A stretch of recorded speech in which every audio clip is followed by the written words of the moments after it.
Hamas released the last U.S. hostage, Aidan Alexander, calling it a goodwill gesture towards Washington, a move Trump hails as a step towards peace, but one that quietly strains U.S.-Israel ties. As Trump pressures Netanyahu to end the Gaza war, skipping Israel on his Mideast tour signals growing frustration.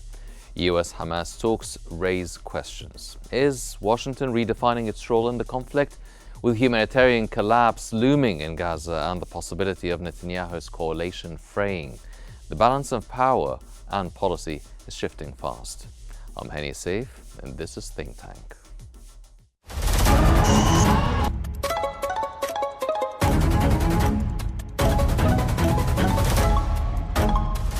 Our world is becoming unhinged.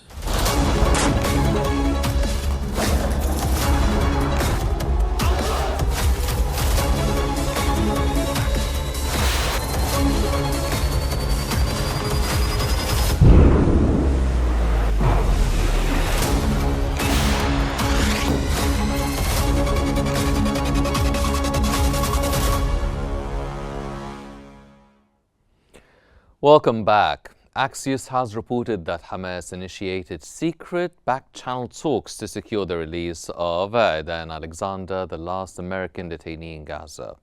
Israel wasn't informed directly by the US and only learned about the talks through its own intelligence, heightening tensions.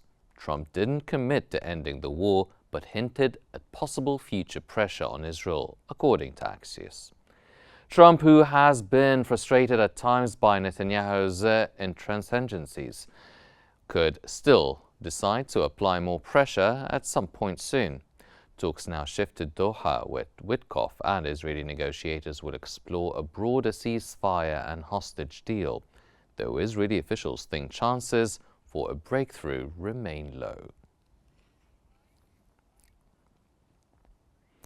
Newsweek has reported that tensions are growing between Trump and Israeli Prime Minister Netanyahu as Trump skips Israel on his Middle East tour and pursues policies that diverge from Netanyahu's goals. Key friction points include Trump's direct talks with Hamas and the Houthis, nuclear diplomacy with Iran, and new U.S. tariffs on Israel. Despite these moves, officials from both governments insist the relationship remains strong. Analysts say Netanyahu has little choice but to follow Trump's lead due to Israel's dependence on U.S. aid, according to Newsweek. While there's no full rupture, experts see a growing distance between the two leaders, with Trump increasingly impatient and Netanyahu constrained by internal politics. This dynamic could pressure Israel into concessions or create a deeper rift if unresolved. In a stunning diplomatic shift, Hamas frees the last American detainee in Gaza, sparking rare U.S.-Hamas talks that could reshape Middle East alliances and test Washington's long-standing support for Israel.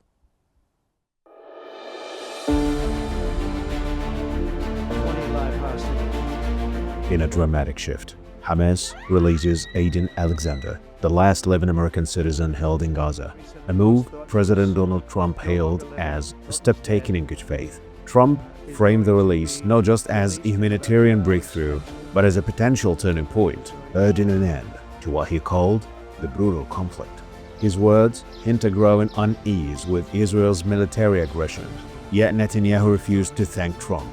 Instead, he credited Israel's military pressure, deepening tensions with Washington and raising questions about U.S. support for Israel's war policy. Adding fuel to the fire, Alexander reportedly declined to meet Netanyahu, a symbolic snub, underscoring public frustration over stalled negotiations and the fate of 58 remaining detainees. Behind the scenes, U.S. officials confirmed that Washington engaged in direct back-channel talks with Hamas, facilitated by Egypt, to secure Alexander's release. This unprecedented negotiations bypassed Israeli authorities entirely, signaling a strategic shift in how the U.S. approaches regional crises. Intelligence resources suggest that the White House is now awaiting further engagement with Hamas if it leads to more detainee releases or a lasting ceasefire, a move that could fracture the current coalition supporting Israel's military campaign. The direct U.S.-Hamas talks in Qatar mark a historic shift. signaling Washington's willingness to bypass Netanyahu in pursuit of peace. As Trump's Middle East tour unfolds, the message is clear. American interests come first, even if it means redefining decades of alliance. The era of unconditional support may be ending. The world is watching, and so is Washington. And to provide more analysis about the most recent updates concerning the relationships between US and Hamas and also the tensions between Trump and Netanyahu, we're joined from Kentucky by Dr. Ihsan Al-Khatib, the political science professor, and from Cairo by Mr. Ibrahim Al-Darawi, the writer and political analyst. Gentlemen, welcome to Think Tank. Dr. Al-Khatib, how significant is Trump's direct engagement with Hamas over Alexander's release in reshaping U.S. foreign policy towards the Israeli aggression? The issue for Trump is getting things done. There's an American saying, if that is what it takes, then you have to do it. And Trump is very pragmatic. He wants to achieve a result. And if achieving it requires talking to Hamas, then he will talk to Hamas. He sees that there's a problem with the Israelis. The Israelis are being hard. The Israelis are being unrealistic in his opinion, and he indicated that during the campaign. He said that this war took too long in Gaza. It should end. It's not good for Israel. That's what he said. But now the issue is the relation between Israel and the U.S. is solid. I mean, it's a very deep relationship. It's bigger than individuals. It's bigger than Trump. It will continue after Trump because of the nature of American politics, the role of money, and the fact that Jews have a lot of money and they donate a massive amount of money in American politics. But as to individuals now, the leader in the White House, Trump is not Biden. Biden was frustrated with the Israelis, but he did not really confront Netanyahu. What Trump is doing, he's not confronting Netanyahu, he's bypassing him. He's sidelining him. That's what he's ignoring him, basically. That you got to be a problem. You don't want to be a team player. You don't want to be on the same page. Fine, we will take care of our problems. America first. He's taking care of U.S. interests. The Arabian Gulf area is very important. Arab countries are very important. There is an American citizen held by he is going to solve the problem. There's an issue with Iran. He's going to talk to Iran. Iran is very important for the U.S. national interest because of the oil. So the headline in the Wall Street Journal today was Trump is sidelining Israel.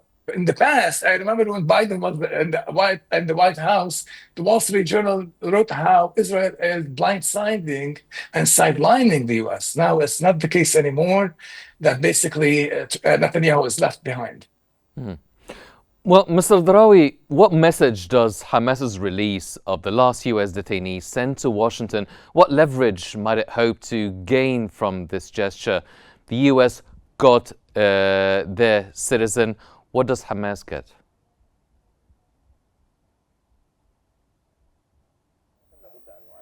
First, we should assert that when Hamas movement agreed to release the detainee, the United States was already aware of this move, and this is sidelining Israel from the talks, and this is a message also from Hamas to the Israeli internal side that the U.S. administration or the gain of Hamas movement is direct communication with the U.S.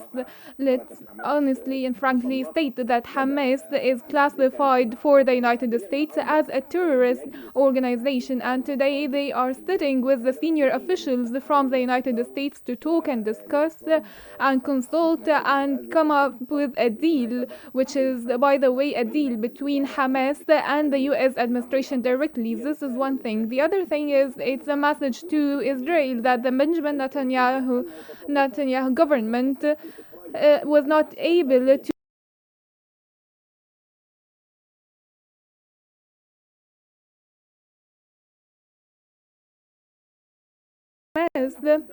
and he's detained. It's a dual message. They gave credit to Trump, and I think that the mediators, Cairo and Doha, have the credit to convince Hamas to actually negotiate and agree to this deal and release the detainee the dual national detainee before Trump's visit to the region, so that the Gulf leaders can address the Palestinian situation to come up with a ceasefire agreement and stopping the war. And we have seen the Trump statements regarding Alexander when he announced the deal, and he described the war as a bloody war on the Gaza Strip that must be stopped. And we have found the tensions between the US and Israeli administrations in this the very critical timing, and that does not mean the halt of support for the Israeli government, but there are divisions between the leaders and senior officials, meaning that Israel, and particularly Netanyahu, wants the Israeli interest in the Middle East, and on contrary, Trump wants the US interests from the Middle East, and Israel comes next. And that's why we find Trump heading to Tehran and trying to hold negotiations also to the Houthi group, and also now we have seen him for the first time and second time discussing and talking directly with the leaders of Hamas, with the attendance of Cairo and Doha in one of the most significant mediation sessions that has been held since the beginning of the war in the 7th of October. Let's say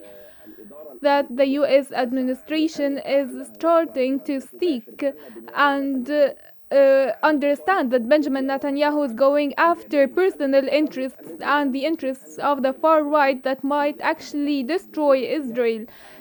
The United States is protecting Israel even from their senior officials, and this is the US sponsorship over Israel. We have seen the statements of Netanyahu and Ben Gvir that they will give up the US weapons, which is completely rejected from the Israeli leaders. The families of the detainees today went to Doha to meet Trump, and also an Israeli delegation is heading to Doha for negotiations, and Netanyahu is still talking about a ground offensive in Gaza and evacuating half of the Palestinian population, and he's waiting for countries to announce their will to receive the Palestinians. He wants to evacuate more than 1 million Palestinians, and this is his plan. But he has only one issue, that Benjamin Netanyahu do not, or the countries do not actually have the desire to receive Palestinians. And I think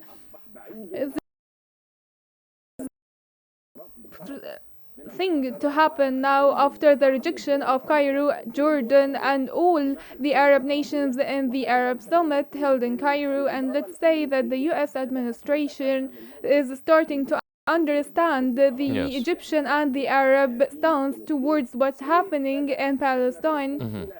Well, Dr. Khatib, does Trump's public description of the Gaza war as brutal, does it signal a shift in American public sentiment? Could it really translate into real policy change? There is a shift in public sentiment. There is decline of support for Israel in the US, especially among young people, but across the board as well, especially with the Democrats. There's a problem for Israel. Israel is facing a real problem with public opinion. Israel is facing a real problem with major voices in the Republican Party, such as Tucker Carlson, who has millions of followers. Candace, there's a woman called Candace, I can't remember her last name, but Owens, she has many followers, influential in the Republican Party, conservative circles. Also, she has been critical of Israel because of the genocide. The genocide has really put Israel in a bad place. It's true that the Palestinians have suffered a lot, but the Israelis are paying a heavy price as well. Now, as the policy, the issue now, the crisis now that the Trump administration is trying to do something about is the issue of the food.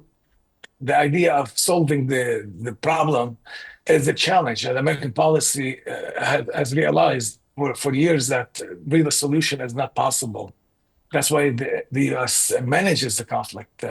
And Mitt Romney, when he ran for president, during his campaign, he said our policy is basically kicking the can down the road. It's basically we manage the conflict, we try to prevent it from spreading, but really the US has no solution because the solution requires pressuring Israel. And no American politician wants to pressure Israel to create a Palestinian state. Without American pressure, there will not be a Palestinian state, and I don't see that happening anytime soon. But the issue of starvation now is a more pressing issue. I think it's more manageable, more doable, and now the Trump administration is working on making sure that the situation doesn't get much worse, and we're heading in that direction. But the permanent ceasefire, that's the issue. See, you can have a truce, but the issue with the administration of with the control in Israel is that the cabinet, the Netanyahu knows that his partners will dissolve the cabinet. This government will fall if the word permanent is used. These people running Israel today, they want war, open-ended. They're not realistic. They think they can get rid of 2 million people in Gaza. They think they can fight. They think they can push the US to fight Iran. They think they can divide Syria and create civil war and all that. They're really unrealistic. They're biting more than they can chew. The Americans advise them. They don't listen. And Netanyahu is a selfish person. He doesn't care as long as he stays out of prison. He stays the prime minister. He's fine. But really, things are not going well for Israel either. However, I don't think that Trump will spend the political capital to really confront Israel over a solution. Something about food is doable, but I think like solving the problem is going to be very difficult. Mr. Drawi, the humanitarian conditions in Gaza reached catastrophic levels, as Dr. Khatib has mentioned, and the WHO as well said that it is the main reason for rising deaths and the risks of famine. Would this push the US into more mediation efforts that would align with US strategic interests or domestic pressure?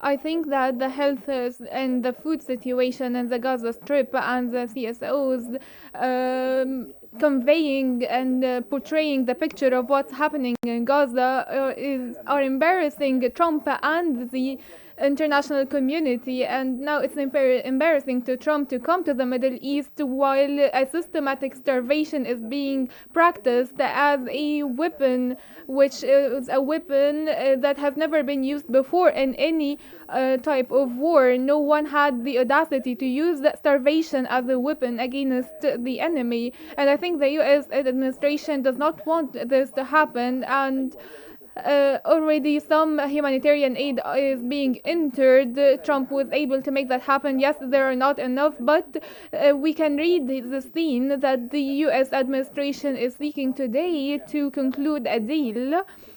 Already this deal started with the release of the first US detainee after a halt that lasted for months. The humanitarian aid will start to enter Gaza, and we have seen starvation and the international organizations working inside Gaza that there is a real setback and catastrophe. We have seen the US pressure, and it is completely responsible for what is happening in Gaza, and if they wanted to stop the war, they will do it completely exactly as what happened before the Trump inauguration as the President of the United States.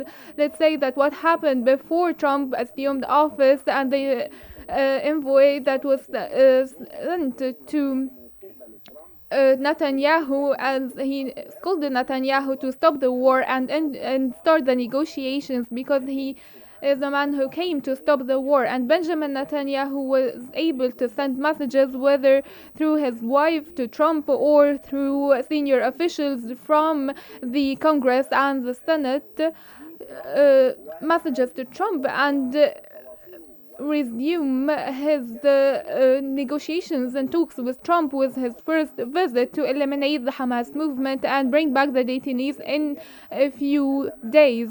This is the promise given by Netanyahu to Trump, and that's why Trump gave him the green light to start eliminating Hamas and build the Riviera of the Middle East.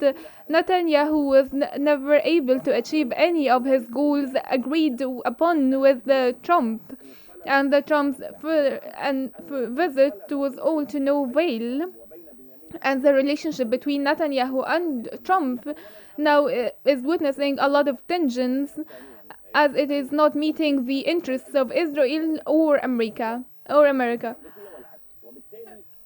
And consequently, the divisions between the Israeli Prime Minister and Trump started, and this tension is not only between the US and Israel, it's only between the persons Netanyahu and Trump. Trump is the strongest president of the United States of America. He came after Biden with a very weak reign, and it was very fortunate for Netanyahu, but he misused the opportunity, and now Trump is able to force Netanyahu to agree to a deal and to resume the sustainable flow of humanitarian aid access. Yes. And Well, we find this opportunity very I'm promising. sorry to cut you off, but Dr. Khatib, given that Aidan Alexander refused to meet Netanyahu post his release, he finally called him on the phone.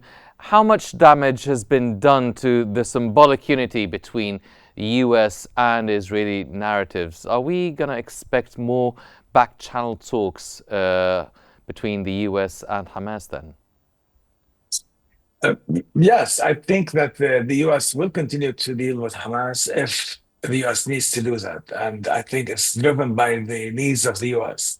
I don't think it's a political recognition, about maybe it's a de facto recognition, but still Hamas is seen as off limits, that the US will not recognize and deal with them, and they're classified as a terrorist organization. But if there is an American interest, they will meet with them. But the Israeli society is divided, and Netanyahu has supporters, but he has opponents. And the fact that Trump was able to get the American citizen released is a promise that he made. Trump made the promise to get the Americans, all of them, released, and he did. He is the president of the US, a sovereign nation. That Netanyahu is an elected prime minister, and that the people have voted for this guy, and he makes decisions for them. And if he is on a collision course with Netanyahu, Israel will have to pay a price. So the way to deal with the problem without colliding with Israel is to ignore Netanyahu, basically, and sideline him and make deals on the side. I mean, he made a deal with the Houthis. He's talking to the Iranians. He's dealing with the Arab Gulf, especially now there is a Israeli campaign against Qatar. When Qatar is very valuable to the US. I mean, the Arabian Gulf is a very valuable friend of the allies of the US. There are bases, American bases in the Arabian Gulf. And Qatar has played very important mediator roles, dealing with the Taliban, dealing with Hamas, dealing with Iran. Oman has done the same thing. So the Arab Gulf is very important to the US national interests. And Iran is vital to a key component of Trump economic policy. He had a major transition. There is a major transition happening in the world. What's really keeping things in check from all hell breaking loose is the fact that oil is under control. If the price of oil goes up, it's going to be a major disaster for Trump and his program. Yes. He was bragging in an interview. He was bragging that the oil price is down. Without that, this transition would have been way more painful for the US. Ladies and gentlemen, that was Dr. Ihsan Al-Khatib, the political science professor, and Mr. Ibrahim Al-Darawi, the writer and political analyst. Gentlemen, thank you both for your special insights and this valuable discussion. The rapidly Middle East is the rapidly shifting diplomacy and power are being redefined. We'll be following all the latest updates in the Israeli Gaza file, but unfortunately we come to the end of this episode of Think Tank. I'm Hani Saif. Thank you for joining us.